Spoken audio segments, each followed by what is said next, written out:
today we'll be speaking about eliminating bad passwords using Entra password protection. So my name is Joseph Afeso, just in case this is the first time you're coming across this phase. So we will be dealing strictly on these documents, and we would be very practical about it because password is something very, very important that we need to be aware of and how to protect it. So as the topic implies, eliminating bad password using Microsoft Entra protection. So there are a lot of security guidance that recommend that you do not use the same password in multiple places to make it complex and to avoid simple password like you using password A, password 123, password ABC, then password and you're changing the word SS to 55 and changing the word 0 to O and something like that. So you can provide your user with the guidance on how to choose their password. That's fine. So but weak password or insecure password are often still used because people change their passwords from time to time. Sometimes you run out of ideas. If you do tech support, sometimes you'll be the one advising your user on what to tweak and what to put into the new password they want to change. And some people want to repeat their old password because human memory is filled with a lot of things and you don't want to be keeping too many stuffs on your head. So Microsoft Entra Protection detects and blocks known passwords and their variants and can also block other weak terms that are specific to your organization. So there is what is called global banned password list. So if you look at my post yesterday, you would see that I mentioned that I was going to be speaking about the global banned password list. So globally, let's just look at Microsoft Doc. Then when we dive into the real practical, I'm sure that we'll have time to look at that. So the Microsoft Entra ID protection team would constantly look into places where they have compromised password, like the dark web, specifically. They're analyzing the look of the base term that often used. Let's look at this specifically. The analysis looks for base term that are often used as the basics for weak password. When weak password are found, they add them to the global ban password list. So what this actually is saying is I'm just too forward about trying to explain it. So let me just bring up my notepad. Maybe it will make sense because I don't even like reading too much also. Let me bring up my pens, not notepad. So let's say here is the dark web, or let me even use this. Let's say here is the dark web, and then the team has come here to find out that one particular password called GHTY ROTC at 123 has been compromised or has been listed among the compromised password. What it will do is that it will add it to what's the password that it is blocking. So on different occasions, they come to comb this place to see that within this dark web, that passwords here that are compromised are not being used by Office 365 users, So it's a constant review. But unfortunately, the banned password list are not available for you to explore, to read, and to advise your users that you should not use this password because it is within the global banned password list. Microsoft does not publish that because of cybersecurity. So cyber criminals also use similar strategies in their attack to identify common weak password and variation to improve security. Microsoft don't publish the content of the global banned password list so that these guys do not get to see what password that are compromisable, and then they try to remove those and learn from what is being updated. So Microsoft does not publish that in the document. Now there is custom banned password list. So what this means is that I will just bring this and take my time to explain it then before we dive into the demos. So look at something here. You have the global banned password list. Let's say that we are using this sign to look at it. This is the global banned password list. But while this is the global banned password list, you as an organization also has a chance of having your passwords, having your own unique way of blocking some certain words from being used as passwords within your organization. This is your organization, and we don't know what is inside of here. Microsoft does not publish this, right? And then you have to create your own banned password list that you will be aware of, that in my organization this password is not allowed, right?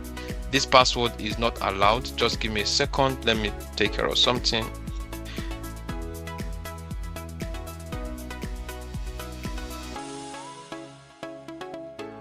So apologies for that break. So what I'm trying to even say is, here you don't have visibility of the global ban password list, but within your organization you can decide to say, okay, I am into manufacture of let's say electronic gadgets for computers, and then you want to remove the word computers. Let's say your company is in Nigeria, you want to remove the word Nigeria from being used as passwords, and then you want to also say, okay, there's a particular word that is used in your environment, let's say partners, you want to remove the word partners from people in your organization. That is, you don't want them to use these words as their passwords. So what other part of computer, maybe operating system or operating, and then you want to remove system from being used as password. Now, what I wanted to look at is that this here you have is, which you don't have visibility of, is global ban password list. And then here that you have authority to choose what you want your users to use or not is the custom banned password list. So this is your custom banned password list. Now there are licensing requirements for you to be able to use the global banned password list or the custom banned password list. Now if you have premium plan 1, that is Microsoft Entra premium plan 1, premium, the free Entra license, you are going to have this. So long you have the free version of Entra license, you are going to have this. But for you to be able to use this, then you need plan 1 or plan 2. I will get the specific name of that license now. So this is what you have. Everyone that uses the Entra admin center, or has Entra license, would have visibility, or will enjoy the usage of the global banned password list. You are protected to this level. Then if you want to also dive deeper into blocking people from your organization from using certain words that can easily be compromised or be traced to your organization, then you may want to also get a license that will give you option to be able to create your own banned custom, your custom banned list of password usage. So having given you like a general overview of what this document composes, I will now want us to calm down to look through the document, and it will make more sense to us now. So for the custom banned password list, some organizations want to improve security and add their own custom on top of the global banned password list. So to add your own, you can use the global banned password list, right? Then terms added to the custom banned password list, it should be focused on organization specific terms, such as what? The brand name, then the product name, then location, then company specific terms, then abbreviations that have specific company meaning, maybe something like USB, like we just looked at in a case of computer manufacturing industry, like USB, like CPU, words that are similar, I mean OS, something like that. Then when terms are added to the custom banned password list, they are combined with terms in the global banned password list. Then password change or resets are or event or any event or such, then they are validated against the combined set of this banned password list before they are approved or disapproved. We are going to do the practical today. But one thing you must know is that if you are banning, so looking at this, duplicated effort is what Microsoft is actually warning against here. That let's consider a or a customer named Contoso, that the company is based in London and makes products named widgets.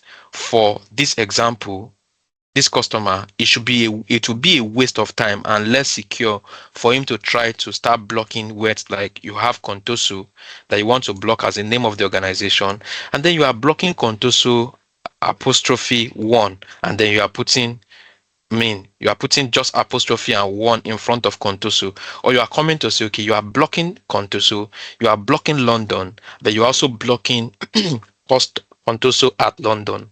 It is a waste of time.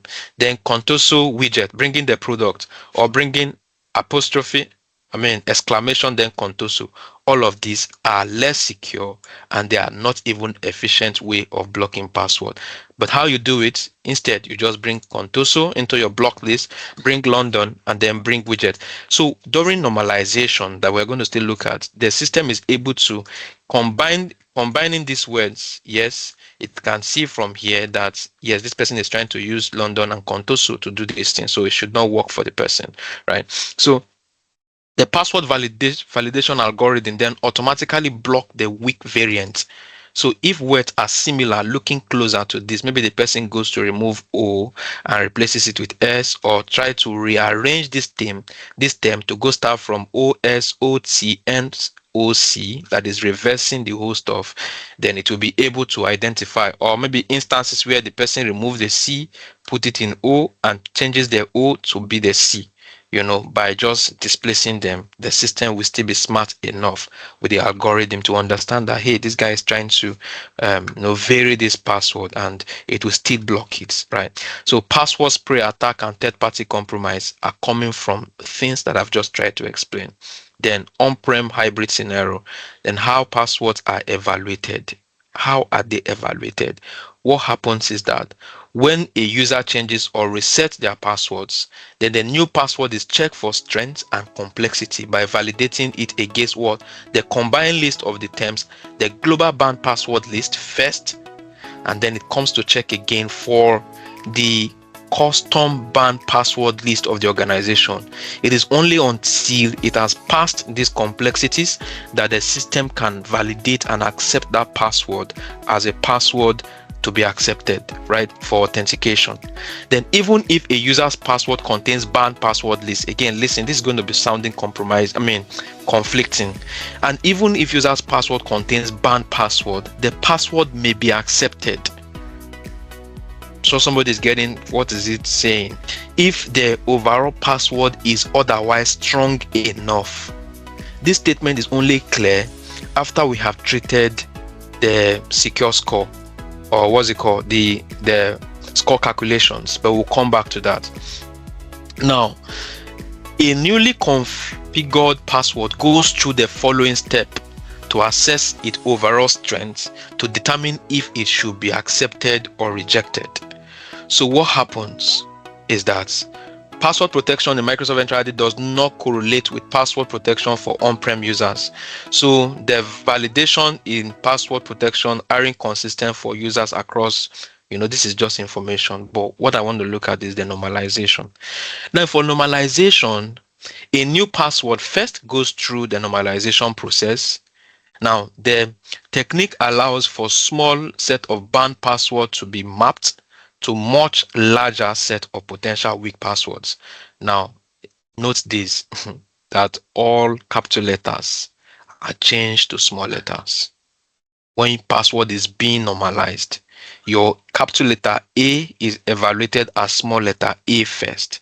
So you're now coming to, what I'm trying to make mention of is, you're now trying to say, okay, that because we say the word password 123, or password at one, or password password A123, for example, is banned, you come to say, okay, if it is banned, I can use password, and then I go to WORD, and then instead of A, I put at, and I put, so if this is 0123, I'm going to put O here, and I'm going to put 23 here, that this is going to pass, because in your mind or in the person's mind, this is password, and everything apart from the first letter is capital letter and every other letter is small letter. Therefore, password here is a bit tricky, and it having capital letters and small letters, so it's going to accept it. The answer is normalization would do one thing. It will change your 0 to O. So whether you are putting O here, then common character substitutions are performed, such as the following. Now, if you have at, it is evaluated as or normalized to A. If you have $sign, it is going to be normalized to small letter s. So what that means is that, what that actually means is that if you go to change, if you're going to go to change the password instance that we just used just now, and you come to say that pass instead of s, you now put this, you are actually typing the same thing, because the S and S, capital letter S and small letter s, all are being resolved during normalization to become small letter s. So you're actually typing the same thing. So, and your at sign is normalized to the word A, small letter A. Your 0 is normalized to become O, small letter O, and your 1 is normalized to become small letter I. Yes. Small letter L, not small letter I, small letter L. That's what your 1 is normalized to be. Now, what does this mean? That the word blank is banned, and a user go to type blank, and when it's coming to ank, you now change the A to become at, and then it feels this is going to pass. This will be blocked, even though it is not in the global banned password, in the banned list, but during normalization, then it's going to check for the at sign to mean A, and then to cross match it with the A that it has here, and it's going to fail.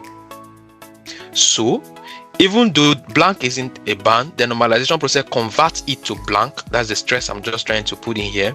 Then the password will be rejected because blank is actually blocked in that regard. Then fizzle matching behavior. Fizzle matching behavior is used on normalized password to identify that if it contains word found in either the global or the custom banned password list. Now what happens? Consider the following example. The banned password is ABCDEF. Then a user tries to change their password to one of the following. Now look at it. ABCD, E, instead of the G, instead of F, the guy goes to put G at the end of it. The last character changes to F. Look at it. The last character changes from F to G because the system would have identified that ABCD E is on the banned list. So this is fizzle matching behavior. So what happened? If again the user come to say ABCDEF, then what happens here is that he added the F, left the F there, and added the G as appending the G by the tail of it. G is appended to the end. This is still going to fail. ABCDE trailing F, removing F, was detected from the end. So it means that if the user will go by saying ABCD and then E and then leaves F out of it because ABCDEF is not banned, during checking the fizzle matching behavior, then this password is going to identify that the F that was tailing it was removed. So each of the password above does not specifically match the banned password list ABCDEF. However, since each example is within an edit distance of 1, just 1, by the end you remove 1, by the end you added 1, by the end you changed 1, everything is going to be normalized to ABCDEF, and they are all considered as match to ABCDEF, and this is very important. So having said this, I'm going to look at the score calculation, but before this time, I want to look at the licensing requirement because, yes, this is the licensing requirements that I was trying to mention, but I was not very specific. So, for you to use the enjoy the global banned password list, then it means that you must have Entra I mean, you must have signed up for Entra. And if you sign up for Entra, maybe Office 365, or maybe you go through Azure, Intune, or something, then what is going to happen is that you have Entra ID free.